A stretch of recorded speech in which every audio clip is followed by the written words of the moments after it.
Nós seguimos aqui repercutindo a aprovação do acordo comercial entre Mercosul e União Europeia.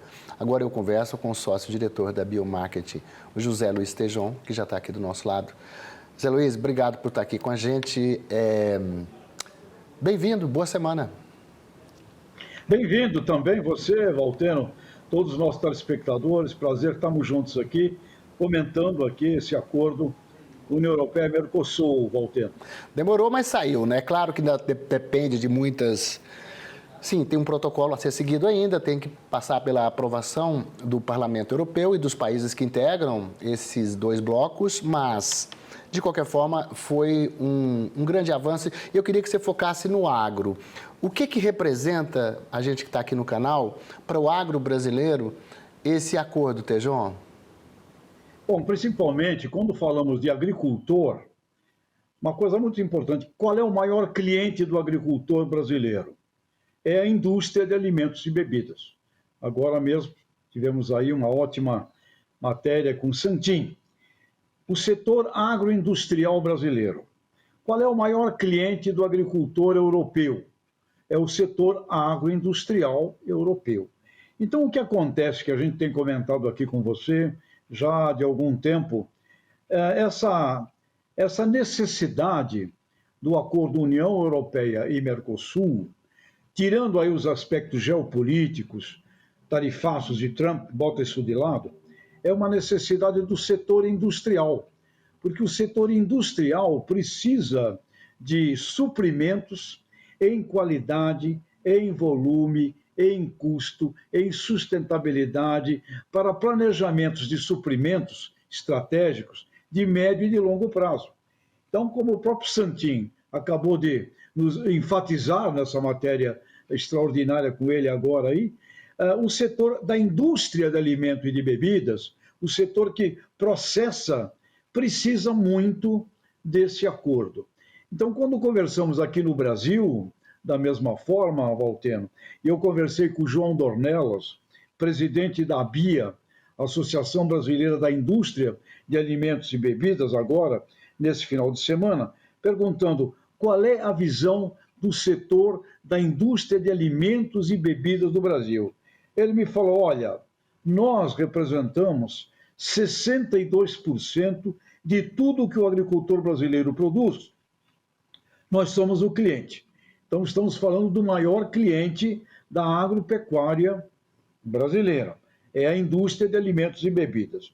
E ele me disse o seguinte, a ABIA, a indústria de alimentos, avalia o acordo como instrumento estratégico para o fortalecimento da segurança alimentar de ambas as regiões, da previsibilidade comercial e da capacidade de agregação de valor das cadeias produtivas. Então, o setor cliente dos agricultores desejava muito este acordo. Agora, é lógico que o pessoal lá da França, principalmente, não pode dizer isto assim, porque os agricultores estão lá sendo manipulados por interesses político-partidários, eleição, e o que está se propondo lá na manipulação dos agricultores franceses não é bom para os agricultores, porque os agricultores de lá têm que equacionar aspectos de produtividade, aspectos de trabalho junto com seus setores agroindustriais,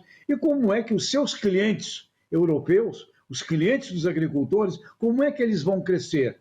Porque só irá crescer o agricultor europeu se os clientes dos agricultores europeus crescerem. E o cliente maior de todo o agricultor é o setor que vem após dele, que é o setor da indústria, que processa, que industrializa. Então, existe uma grande miopia nessa manipulação lá das manifestações dos agricultores, e essa manipulação não é nada bom para os agricultores lá. Portanto, o que venceu na assinatura foi necessidade que os setores industriais, tanto Europa quanto Mercosul, precisam ter juntos na agregação de valor, não apenas para vender para os nossos mercados, mas juntos para irem disputar mercados internacionais, mercados asiáticos, australianos, africanos, Oriente Médio, e não esquecendo que tem hoje aí um concorrente utilizando práticas geopolíticas tarifárias,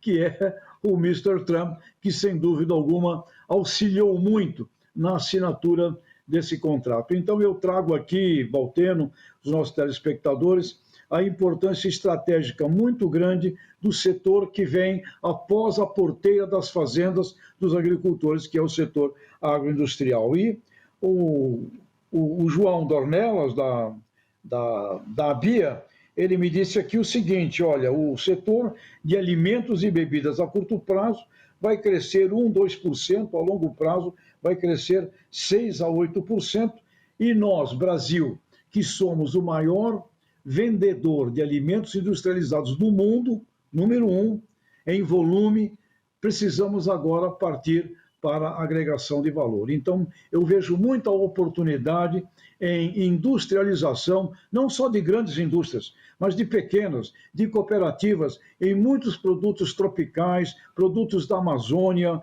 Vejo uma oportunidade gigantesca de muitos negócios aí também, numa ótica de especialidades tropicais para a Europa, e vamos estar recebendo aqui também coisas dos terroirs, dos maravilhosos terroirs europeus, e teremos realmente, na minha opinião, um momento muito importante numa hora de acirramento, agora mesmo com o assunto da Groenlândia, e a Europa também prometendo retornar aos Estados Unidos uma série de tarifas, ou seja, nesse ambiente.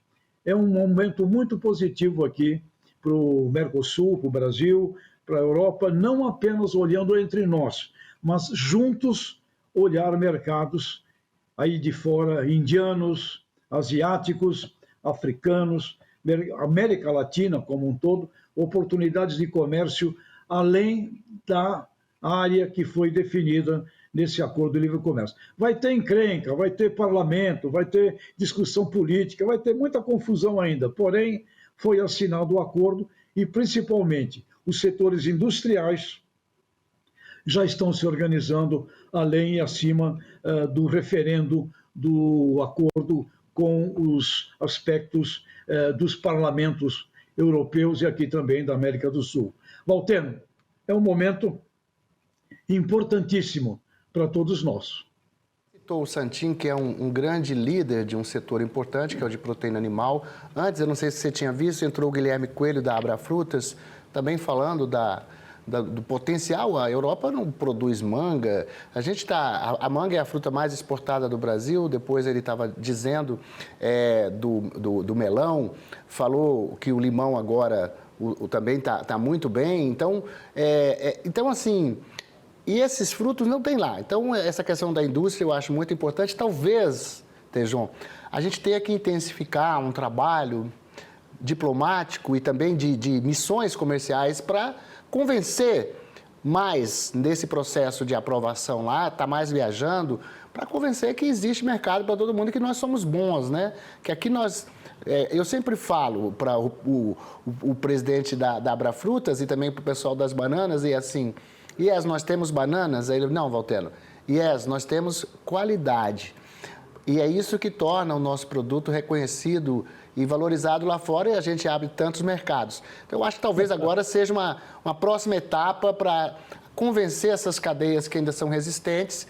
O Macron também dá uma mudada, sai um pouco desse... Ele veio aqui para o Brasil, abraça o Lula e sai de braços dados pela Amazônia, pelo Rio de Janeiro.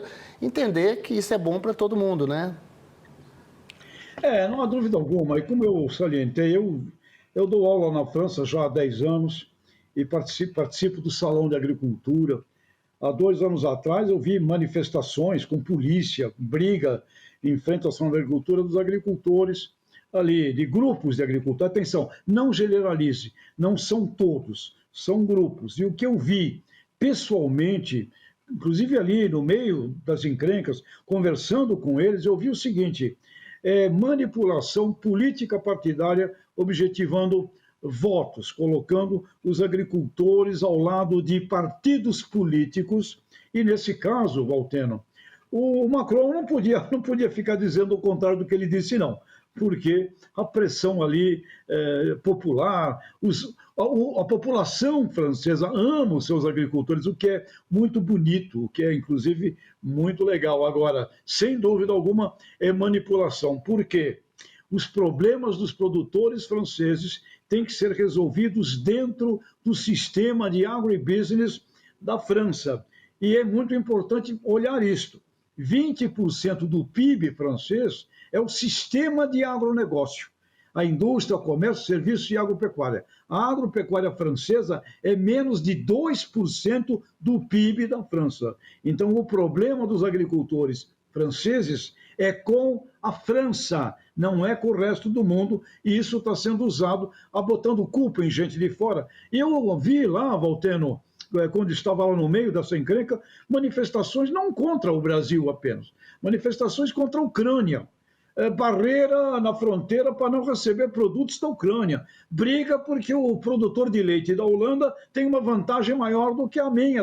Briga porque o espanhol, ou seja, colocar agricultores um contra o outro é o maior erro estratégico que alguém pode ter e, inexoravelmente, isso vai ser, obviamente, demolido. Porém, tem essas confusões, essas encrencas, e eu vejo que agricultores do mundo, eles fazem parte de uma categoria que não pode nunca ser dividida, porque eles são a base de um sistema de agribusiness. Agora, o sistema de agribusiness é estupidamente maior, fica com a grande renda. Portanto, a conversa para resolver problema dentro de um país é lá, não é botando culpa do lado de fora. Isso é fuga, má intenção ou ignorância. Então, sem dúvida alguma, produtos tropicais, imagina água de coco processada, embalagens, imagina sucos, o que nós podemos crescer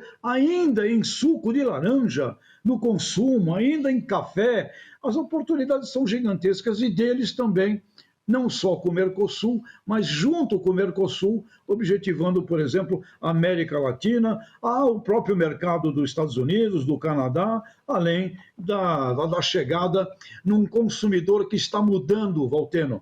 Quando você conversa com o jovem chinês, quando você conversa com o jovem indiano, e juntos ali uma população de 3 bilhões de seres humanos, quando você conversa com aquele jovem, você vê que, inexoravelmente, esse jovem hoje, chinês, indiano, ele está louco para produtos ocidentais, produtos com marca, com nome, com brands. É um outro padrão, numa revolução gigantesca e veloz, viu, Valteno? Então, esse acordo, União Europeia com o Mercosul, é um modelo que será imitado e logo, logo outros vão aderir a esse sistema de um comércio. Porque, para encerrar aqui a minha conversa contigo, Valteno, não posso esquecer do poeta português, do poeta Luís Camões, que escreveu: quem faz o comércio não faz a guerra. Então o comércio vai vencer, Valteno. Beleza, Luiz Tejon, obrigado pela sua participação aqui.